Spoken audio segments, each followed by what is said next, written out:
Hello, everyone, and welcome to The Gong, a podcast hosting conversations about the earliest stages of startup sales and all the fun stories that come from companies with little cash, no precedence, and lots of guts. My name is Adriel, and as always, I will be your host today.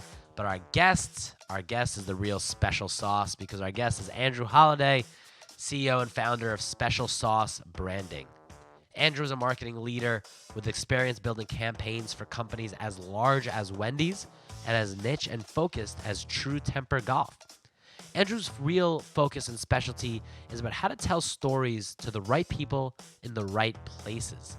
Something that he's learned to do well in his own right as the founder of multiple marketing agencies like Special Sauce Branding and as a constant experimenter.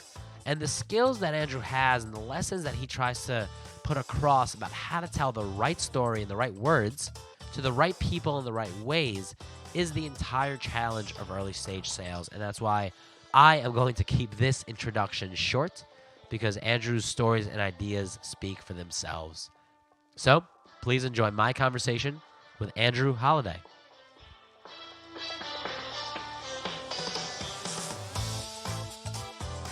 Andrew Holliday, my friend, welcome to The Gong. Thank you. I appreciate you having me. Yeah, this is going to be a blast. So we're going to talk a whole lot about marketing because that's something that you spent 15 years doing quite well for many companies, small and large. But I want to start somewhere else. I want to start with negotiation. And specifically, I would love to hear the story of how you began leading negotiation for contracts for top North American athletes. Well, the honest answer is dumb luck. I'd love to give you a fantastic story of how I really deserved it, but it was being in the right place at the right time is really the honest truth.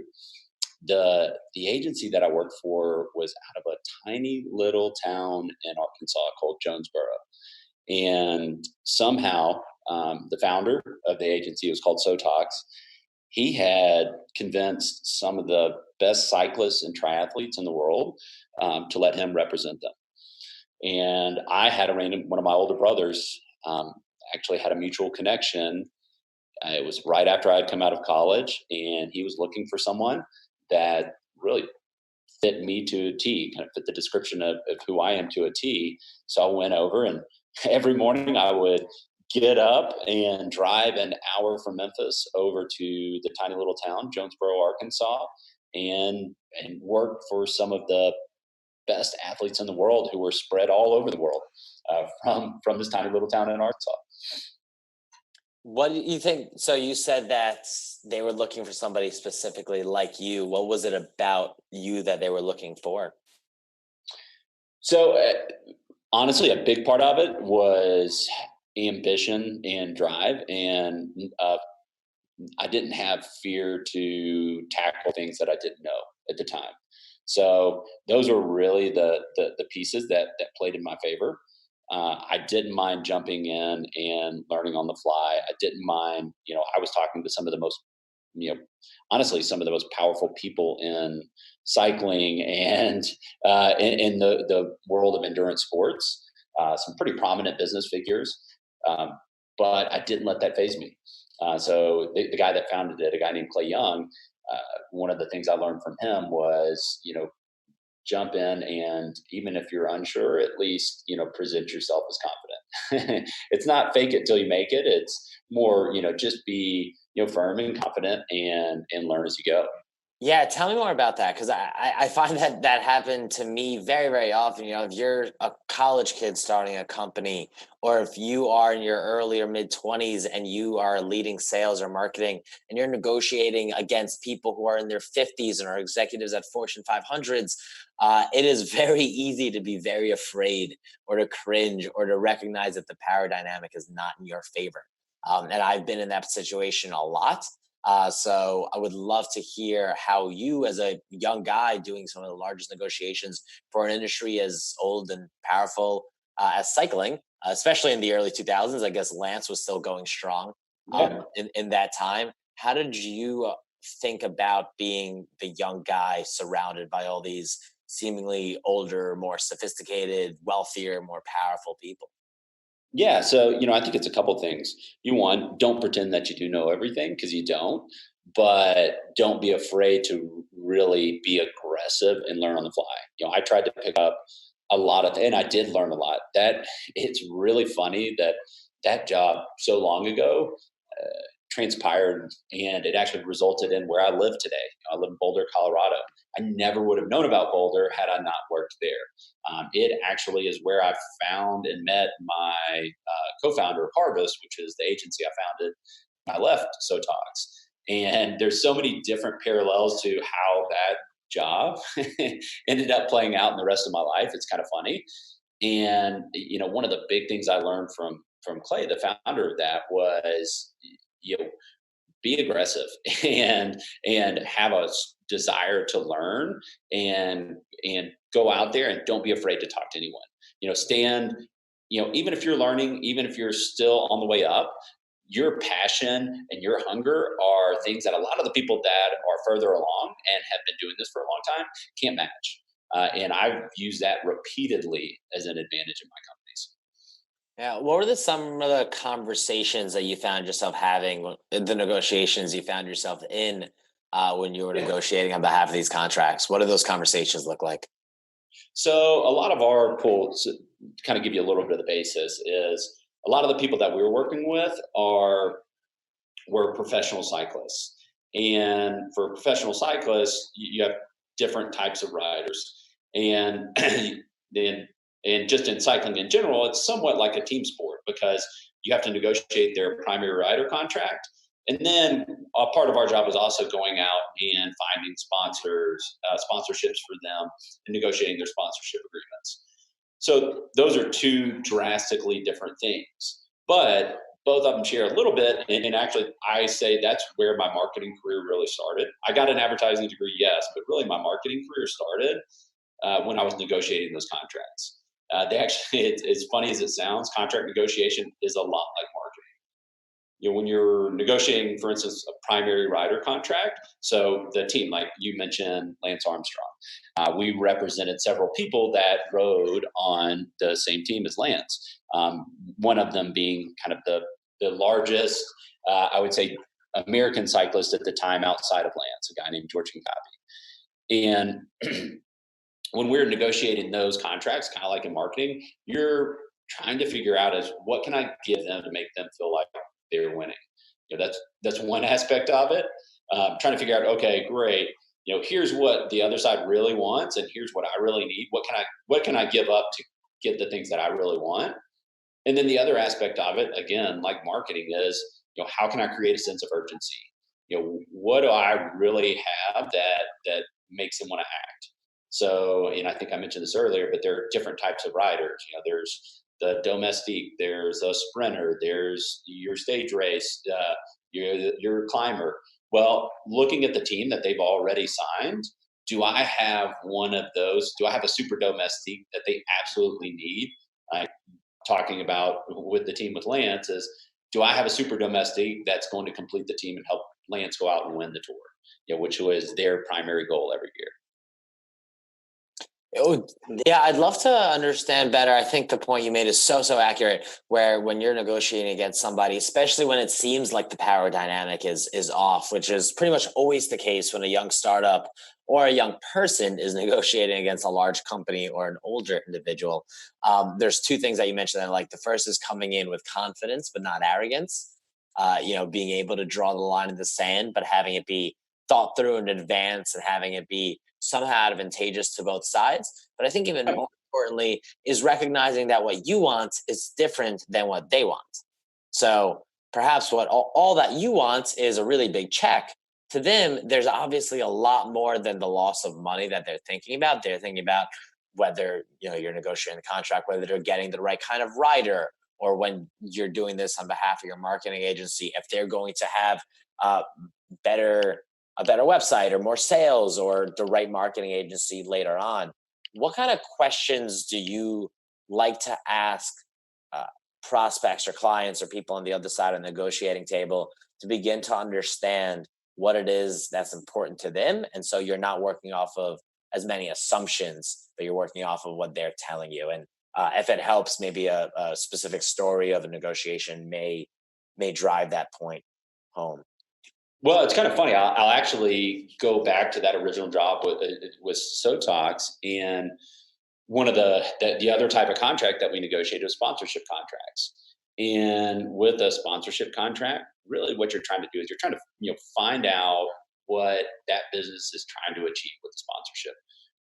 What's their larger goal, and how is sponsoring my athlete going to move them toward that goal?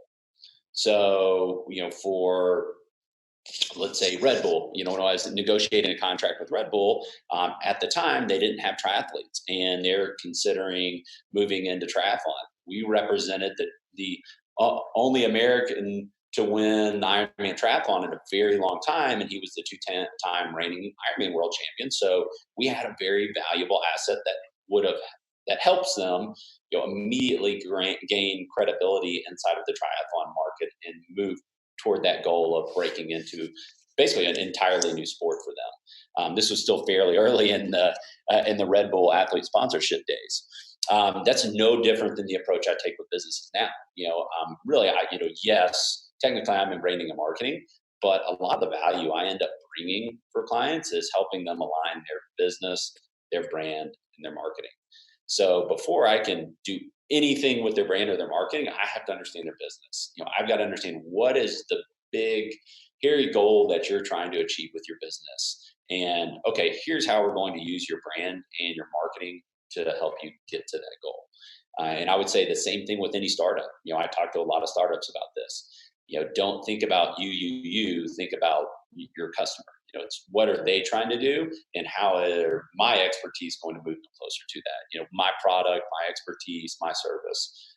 How is it going to move the ideal people closer to that? So when you work on the business side of things, what obviously the answer that your prospects or your clients are giving you, and you ask them what's important in your business, there's more than just we want to have a lot more sales. What are some of the categories of answers that people give you of what's important to their business? And then how might you respond, or what kind of different services might you provide? I'm trying to get after perhaps how a startup or a small company might begin to understand how to set different goals for themselves outside of just, we want to grow top line revenue, because there's things much more important than that.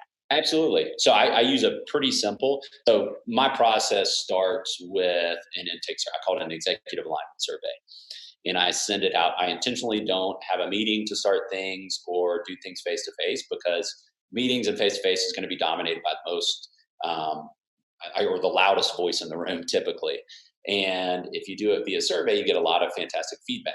And part of that survey and that executive alignment process is I ask them to tell me, let's say, so it's December 18th, 2019 today.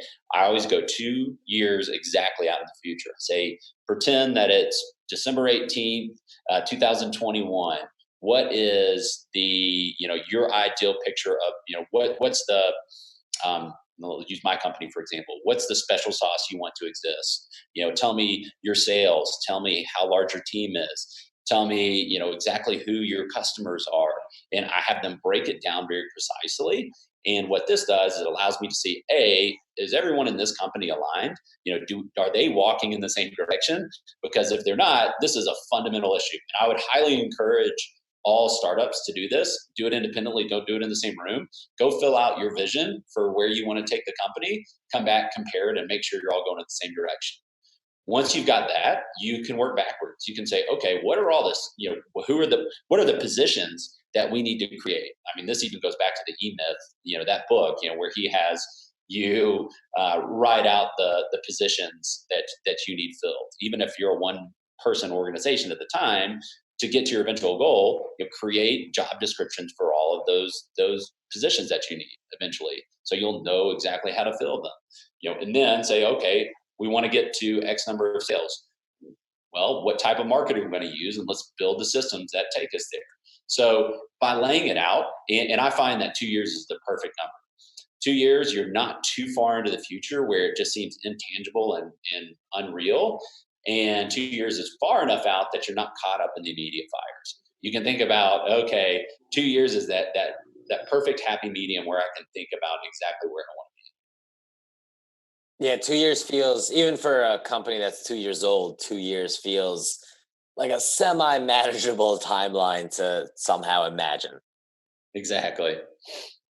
And so you, I want to understand better how you started your first marketing firm. So Harvest, you had spent a couple years negotiating in sports, but then you went into to start your own marketing agency. So can you tell me about the first, say, 6 months of what it was like running Harvest? Yeah, absolutely. So my business partner for Harvest, actually, he was a designer, and he was doing some design work for a couple of the athletes at Sotox. And he and I started collaborating through that. We got to be friends, and we were both hungry to start our own thing and give a run at an agency. So we partnered up. We went out, locked down a space. It was actually in an old tile shop, which turned out to be a huge mistake. It was looked really cool because there were different kinds of tile all throughout the office. The unfortunate part was every time we answered the phone, it sounded like we were in a warehouse or a bathroom. So we'd constantly have people who are like, are you in the bathroom or a warehouse somewhere? I think they call that negative externalities is the Yeah, scientific phrase for what you were dealing with. yeah, exactly. So kind of funny, but yeah, we partnered up, and everything started with us. I think we had one small publication that we laid out, and then we leveraged every personal contact that we had to just go out and try to get results for people. So We when you say started. you had one publication that you laid out, what does that mean? So it was a personal contact from my business partner at the time. So he was a designer. Somebody came to him and said, "Hey, will you lay out this publication for us? I need a designer to lay this publication out for us." It was a monthly magazine, and we were at that point. We were like, "Yes, absolutely. We need the revenues." So we were laying out this monthly publication simultaneously. I was leveraging every kind of personal contact that I had and spreading the word, and honestly, we won a lot of our early business just from straight hustle. I think there were a couple times where we stayed up 24 hours straight to deliver on a project that nobody else would take on, but we were hungry enough that we would do it. So, and we did whatever it took at that point to deliver, and that eventually led to what I would call kind of our first big win, which is a company called NCBS. They're no longer around. It was a division of SunTrust. They were actually the company that invented the in-store bank. So when you go in like a Walmart or any other grocery store and you see a bank in the front, they were the company that invented that. And that was really our first big win. And that is another one of those really turning points, because that relationship opened a lot of doors, intentionally and unintentionally. Kind of funny, that led all the way through to us landing Walmart and Wendy's and some other in Coke, and doing some work with some really large companies that we would have never imagined out of the gate. That first publication that you guys are working on, and then evolving into that bank, how did your pricing change? I mean, I imagine, because I've been through that numerous times, that I actually I did some side podcasting work for an organization in North Carolina, and I remember the first time we did some work, it was a friend and I, we had just graduated college, and they said, "How much do you want to make?" And I was like, "Oh man, I don't know, like maybe $2,000." And after all the time that we put in together, I think it ended up being like $8 an hour. And then Sounds about right. And then we do our second season, and we go like, "Lisa, man, like this was a lot of fun, but like we're gonna have to up our rate to at least $2,500." And she's like, "No, like you're gonna have to take the full $5,000." And we didn't even know that it was a possibility to ask for $5,000. It felt like we hit El Dorado. And then I think we did even more work, so that our salary maybe ended up going up to like $950 an hour. But so I've been in that situation where when you're starting something new, especially in the services industry, but products have this as well, it is very easy to undervalue yourself. And sometimes getting to the higher pricing comes from a customer, like it did from us. They just said, "Listen, like you're going to need to up your salaries here to do better work for us." And then sometimes, probably when folks are more experienced, it comes directly from the company, the startup, the small marketing agency setting the pricing. So how much did you guys charge, if you remember, what order of magnitude for your first publication that you did, and how did that change by the time you got to the bank?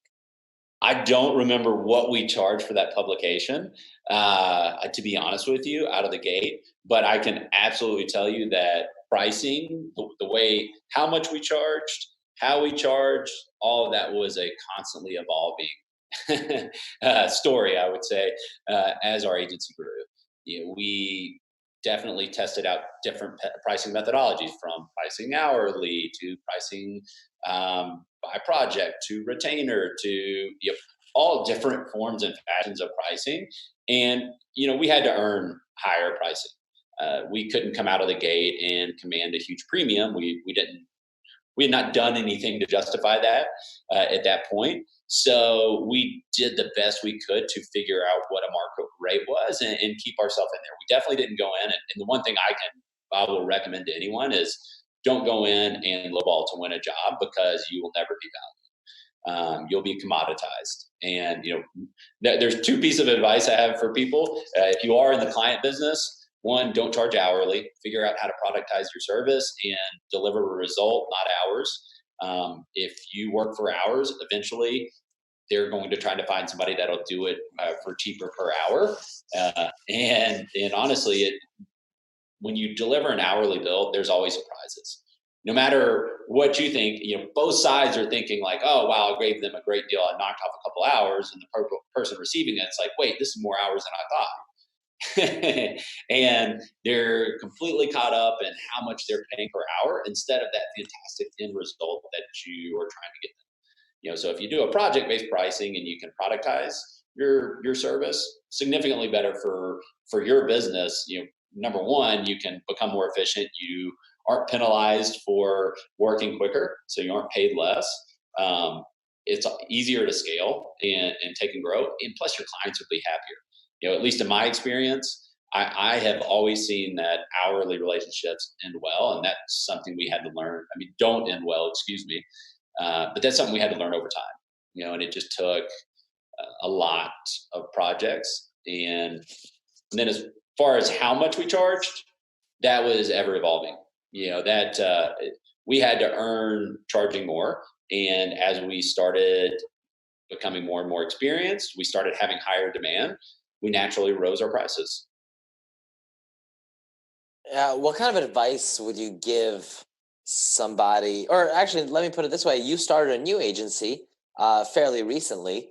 How did you approach pricing the second time around doing this, starting a new agency? Yeah. So one of the things I realized is that I want to be able to deliver results. And I have a pretty structured process that anyone that works with me, when they start, I don't care if it's a big company or a startup, it's a solopreneur, I don't care what you are, is when you come in the door, you're going to go through my brand recipe sprint. And it's a month-long sprint. You have set pricing, and everyone goes through that. Everyone's going to go through that process. I'm going to deliver them a tangible result at the end of that process that they can take and utilize and execute to grow. Or what ends up happening a lot of times is that leads to the next step and the next portion, kind of bucket of services that I offer, which is the creative development. So getting into the actual branding. So helping with their copywriting, building out their visual identity, those components. And then that a lot of times will lead to the next step, which is laying out their marketing execution. I call it a product funnel, where you just steadily progress people through your products. The brand recipe sprints, it's great. It's kind of like a hook product in the sense that it's not, obviously it's a pretty decent sized investment, but it's not so substantial that it's going to keep people from coming in. I get to know if I like working with them. They get to know if they like working with me, and to see if it's the right, if we're the right fit to take that next step together. How do you approach differentiating amongst all these different folks who are looking at your website and many others? I mean, I'm sure Special Sauce is fantastic, and the fact that Andrew Holliday is a name that's worked with big clients is great, and you've been in the industry for 15 years. There's a lot of really smart marketers. There's a lot of really good agencies, and there's a lot of people who can really help out many different businesses that come up to them. So, what do you do when a two-part question? Partially, this is what kind of clients are you going after? Because I know from a lot of your writing, and I want to spend the next few minutes talking about this, but not everybody in the world who needs marketing is a target client of Special Sauce. Just like not everybody in the world who needs delivery is a target customer of UDEV, my self-driving car company where I lead sales. But so what kind of customers are you going after? How do you decide that? But also, what do you do to stand out amongst a reasonably crowded marketplace of companies and individuals offering marketing services? Yeah, it's a few different pieces to that answer. Number one is the kind of company I'm looking for is somebody that's good at what they do. They have a proven product, but they're not good at letting people know and landing customers. That's the really easy way to say it. Because the value I bring and what really makes me different than a lot of the other people is, I don't. If you're just looking for a logo, I'm not a great fit. If you're just looking for some copywriting help, I'm probably not the right fit. Cole's a great, Cole Schaefer. I think you've talked to him on your podcast before. He's a great fit for copywriting. I'm a better fit when a company needs to line their business, their brand, and their marketing. They need to figure out how to make all of those pieces fit together to attract more customers. That's the kind of fit, and that's really the unique value that I bring to the table.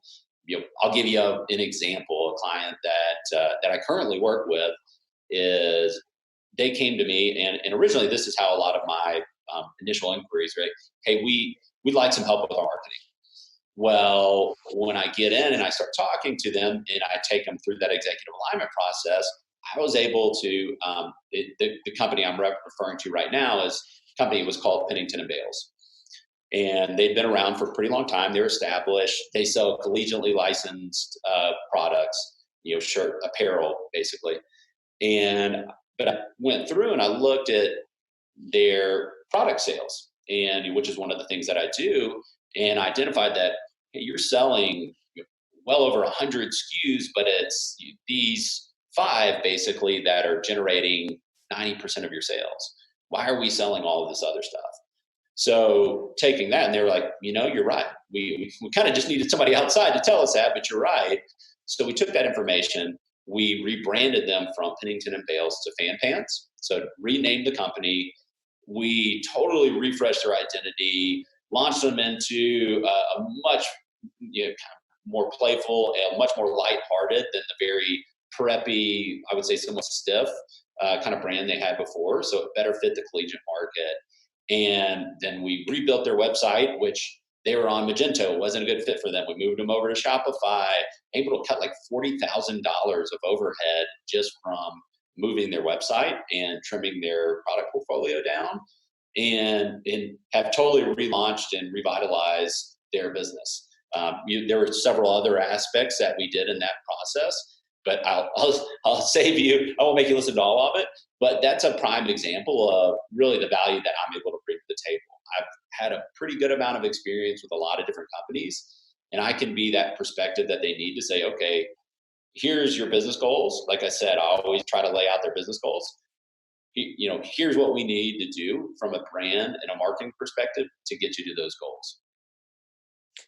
Yeah. So you really know what it is that you're offering, and now your job, and you do this on your site. And I recommend people look there, because this is all the stuff you say, maybe on a sales call or on a podcast or at a conference, but then that's also written for people to find quite succinctly on your site. But then what about the opposite side of this? So you had this fun post on LinkedIn about business lessons to be learned from the Karate Kid. And Indeed. And there are many, wax on, wax off, and the whole thing. But the one that really struck me, because it's a huge part of early stage marketing, it's perhaps everything about early stage sales success, is focus on the right audience. Can you talk a little more about that?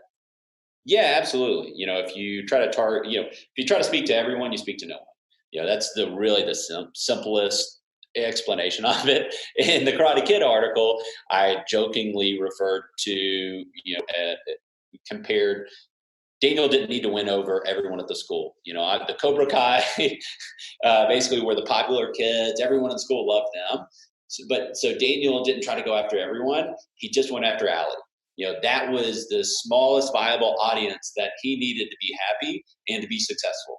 And so by focusing completely on Allie and presenting her something different than the kind of the no mercy mentality, he was able to resonate with her and speak to exactly what she wanted. And marketing's the exact same way. If you try to speak to everyone, your message isn't going to resonate. So figuring out, go small, start small. You can almost every great brand in history started with a really niche, small audience and then spread from there. And I encourage everyone to utilize that same strategy. Start small. And, as far as kind of the path on how to do it is figure out your engine. I say your engine is, are you a good writer? Are you great on video? Are you fantastic with podcasts? Decide what your engine's going to be. Base it on where your strengths lie and kind of where they meet your audience's attention and consumption habits, and go all in on that channel, basically. Go all in on that engine and then produce content. Pick your medium and deliver value. And do it for a small audience and be consistent. Keep showing up. That's really the biggest key. For any company that wants to grow, I don't care if you're a Fortune 500 company or a startup, having consistency so that people can build consumption habits around your marketing is absolute key to success. I wish I had learned this lesson 15 years ago. I didn't start writing until I launched Special Sauce, to be honest with you. And it's been fantastic for my business. When you mix in repeat business, referrals, and then the constant leads that I'm now driving from the various forms of writing that I do, it's been, to be honest with you, it's been great. And I really kicked myself for not starting it 15 years earlier. Yeah, for the few uninitiated amongst us who the sad souls who have not seen the Karate Kid, and we're talking the original one, not Jackie Chan and Jaden Smith, but the original Karate Kid. Maybe can you give an example of how this works well with a real business? So you've written about a couple, but love an example of a company that is well known, that started small, that went niche, and that grew off of that, and how you, from a marketing perspective, have tracked that. Yeah, I mean, one easy example is like a Soul Cycle. They started with a single location, very niche focused on a female consumer that in New York, and that was it. And so all they had to do was win that female consumer in New York that had their specific parameters, and now they've exploded. And there's a Soul Cycle everywhere that you go. They were bought out by Equinox. And you talk about just mass spread. Apple is another example. When Apple first launched, it was an incredibly niche product. They weren't going after everyone. They were going after a very niche crowd. And then now you'd be hard pressed to find anyone that didn't know Apple. I would use Nike actually as well. Nike, if you haven't read it, you should go read Shoe Dog. It's great. Nike started very specifically for runners, and running wasn't even what it is today. Running was a very small, just little peripheral thing when Nike started, and they focused completely on winning over runners. And then they started to spread into what Nike is today. And, it wasn't even Nike when they started. They were called Blue Ribbon Sports. They were selling Tigers. It wasn't even their made product. But what they did is, to be honest with you, a lot of Nike's success is attributed to the fact that they knew their market. They knew runners, and they were serving them better than anyone else. And they built now an internationally known brand based solely on the fact that they became the best at knowing exactly what runners wanted, and they almost created that industry. Now, what kind of pushback might you hear? Because if you give an example, like Apple started by selling only to designers. That's it. They wanted Macintoshes on the desks of people who do design and who need the mouse and who need the keyboard, need that great experience of the Mac. And then bit by bit, they expanded. Or another great one is Facebook, right? Facebook started only with only with Harvard students, and then only with Ivy League students, and then only with college students, and then eventually only with high schoolers, years and years and years before they ever expanded outside of schools generally. And you give that example, but still, literally every single CEO of all time will say, yes, but my company is different. Yeah, but my company can sell to everybody. How do you kind of guide that? How would you guide that conversation with somebody who tells you, totally get it, Andrew, it worked for Facebook and Apple, but here's why our thing is different? Yeah, I then go to one of my clients.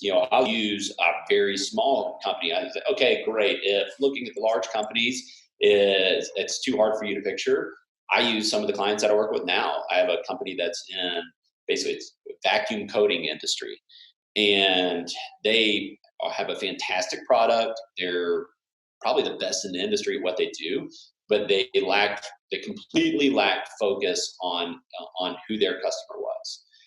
They were willing to basically code for anyone.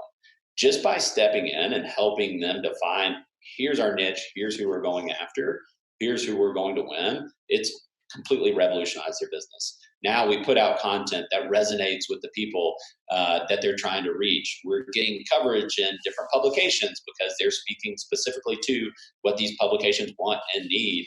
They're drawing in basically inbound traffic, which had never happened before, all because they found their niche and they're focusing completely on that. And what they're also starting to see is by speaking specifically to that niche, they actually get interest from some of these other people, which is a funny effect. I've seen it with a couple of my different clients. By going in and really going all in and committing to a specific market a lot of times and getting to know who your niche is, it will resonate with some people that are even kind of on the peripheral of that niche, and it'll start to draw them in. And that's what happened with all of the really large companies. That's how they eventually got to be really large. They spoke to their core market. They got in. And at the end of the day, really what it is it's not about marketing. It's about knowing who you're trying to reach and you're trying to solve a problem for, and building a fantastic product. Because at the end of the day, you can only sell a piece of shit once. And that's why I say when I go out and I look at clients, I say, do you have a legitimate product or service that I think I can truly help? Because they have to have a legitimate product or service. I'm at a point in my career where I tried to help people where their product wasn't there, their service wasn't great. And there's nothing I can do. Like I said, if the product or service doesn't deliver, there's really not much I can do. I can get somebody to come in the door once, but that's all they're going to come in. And you can't live off of always having one-time customers or one-time clients. Yeah, there's a line I heard. I previously interviewed the CEO of McKinney, one of the largest ad agencies in the country, and he told me that nothing kills a bad product like great advertising. That's a great quote. I love it. You'll sell 1 million units really quickly, and then they'll all be returned immediately. And never purchased again. Yeah, it's people are only going to buy something that doesn't deliver once, and you really just can't build sustainable marketing, and you can't build sustainable businesses on top of a poor product or a poor service. So, number one is, and that's why I take people through what I call it's a brand script process. It's, really simple. My customer is, they struggle with, I help them buy. The one thing that makes me different is, it's a really simple. I know that seems really easy and simple, but it's amazing how hard that actually is to complete. And, I would say most businesses really struggle to simplify that down, but that becomes the core framework for everything I do with companies. Yeah, well, I think that's a really, really important point and a great note to wrap up this section on. But Andrew, I want to skip to a few rapid fire questions, some of which will be a little bit lighter, some of which I think will build upon this. You ready? Sure.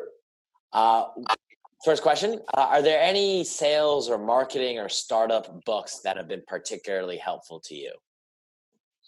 Yeah, I tell you, my favorite book of this year, and it's one of the best books. It's not directly related to sales or startups or marketing, but Atomic Habits by James Clear.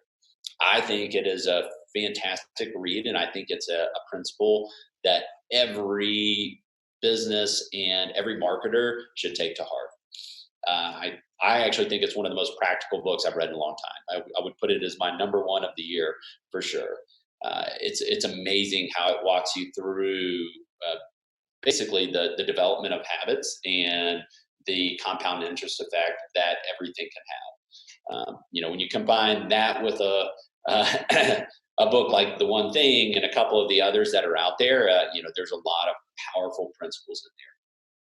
Yeah, Atomic Habits I haven't read yet, but I did just put it in my basket. The one that reminds me of is The Power of Habits by Charles Duhigg. That was written maybe 5 or 6 years ago. Also sounds like a similar context, and that was a pretty impactful book, so I'm sure this one is just as good. Second question, what do you think of the Tesla Cybertruck? It's actually funny. I put out an article recently. It's funny that you asked me this because I think it's misunderstood in a lot of ways. So I actually think the Cybertruck is brilliant.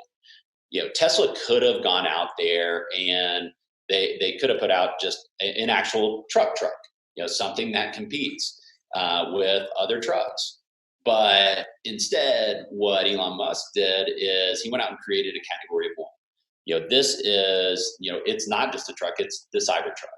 And that is completely different. And I don't think he's trying to appeal to the Ford drivers of the world. I think he's trying to appeal to Cybertruck drivers, and he's giving them something completely different. And based on the volume of people that have pre-ordered, I'd say he's onto something. And I also wouldn't doubt it. He started a company called The Boring Company, and it's done pretty well. He's launched rockets into space and been able to land them on a pad. Which had not been done before, and make money doing it. He has outsold, I think, BMW and Mercedes in the U.S. With an electric vehicle. At this point, I have a hard time doubting Elon Musk. I know he can fly off the handle and he does some crazy stuff, but at the same time, the guy has a knack for creating his own category that he then goes and dominates.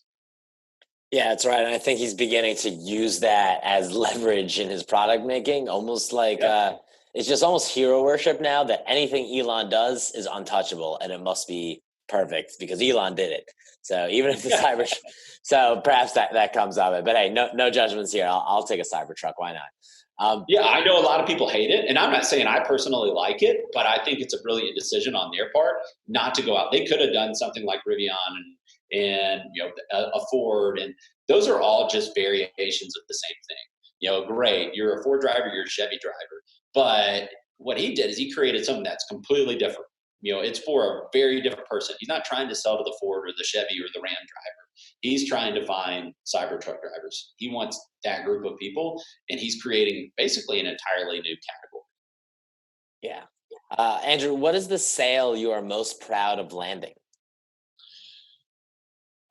Man, that's a tough one. Wendys would be one of them. It was just because it was a testament to persistence. It's really kind of funny, and it's a long, drawn-out story of how we got there.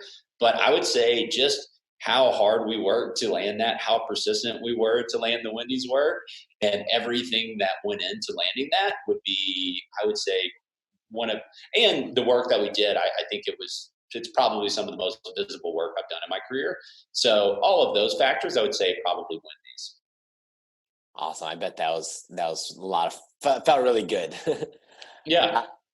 What has been your best failure, or in other words, a failure that has later led to unexpected success? Yeah, I mean, I don't know if it's not really a failure, but my transition from Harvest to Special Sauce, so I sold Harvest to my business partner last year. And, that was really hard to leave behind. that had been 13 years of my life building an agency. But we came to the point where, basically my business partner and all of our employees were in Memphis. And I was having to go and spend a week out of every month back in Memphis. And it was burning me out. It was tough on our team. And it was actually a very amicable split between my business partner and I. But making that transition away from Harvest and going to Special Sauce, where I do have a little bit of a different focus, I've been able to really revitalize myself. Like I said, I started writing, which I didn't even realize how much I would enjoy writing and how much clarity it brings you. But, it got me started on writing. I've been able to really structure differently who I go after. So instead of going after big clients first, like we did with Harvest, and that was the majority of our work, and then we would work with a few small to medium-sized companies, I really prioritize the small to medium-sized companies now because I see my work making a difference. What I'm doing, it really can change the fate of these companies, and I can help them really create a better future for their company. And I see what I'm doing have a dramatic effect. So I didn't see it at the time, and there was a lot of hassle. It was a really difficult decision breaking away from Harvest. I mean, I love the Harvest team. I love my co-founder, still a very good friend of mine. I had worked on building that company for 13 years. To move on from that and start something different it was like hitting the reset button. And it turned out to be the best thing I've ever done because it's totally revitalized me and kind of given me a fresh new lease on what I'll call my life and my work life. Yeah, making decisions. I thank you for sharing. I empathize so hard. Leaving something that you're very proud of, even on good terms, maybe especially on good terms, can be very difficult. But out of the ashes comes a phoenix, sort of thing. And it's very exciting to see what you are working on here with Special Sauce. Andrew, this has been an absolute blast. Where can people learn more about you and your work, find out what you are up to, or what you're writing about? Absolutely. Specialsaucebranding.com is the easiest spot to find me. I am pretty consistent on my site. I send out an email every single Friday that is absolutely my favorite thing. It's called The Recipe. You can find it on my site. If you are into entrepreneurship, marketing, or branding, then you may dig it. If you're not, then you probably won't. But that's probably the best spots to stick up with me. I'm also pretty active on Medium. I've started writing on Medium a good bit, and it's just at Andrew Holliday on Medium. So those would be the three spots to find me. Yeah, I would add the caveat for Medium that I was enjoying your writing so much that I actually went over my monthly limit of articles, and Medium tried to get me to subscribe. So they almost got me, but it was your article's fault that I went over. Oh, well, I appreciate that. That's very generous of you. And if I recommend one thing, I've gotten sucked into the Medium world, and I do very much enjoy it. It's been interesting seeing their path. So I highly recommend it to anyone that's not involved in Medium or hasn't been there in a long time. Yeah, they've really changed quite a bit. All right, Andrew. Well, thank you very much. Hey, thanks for having me. It's been a pleasure.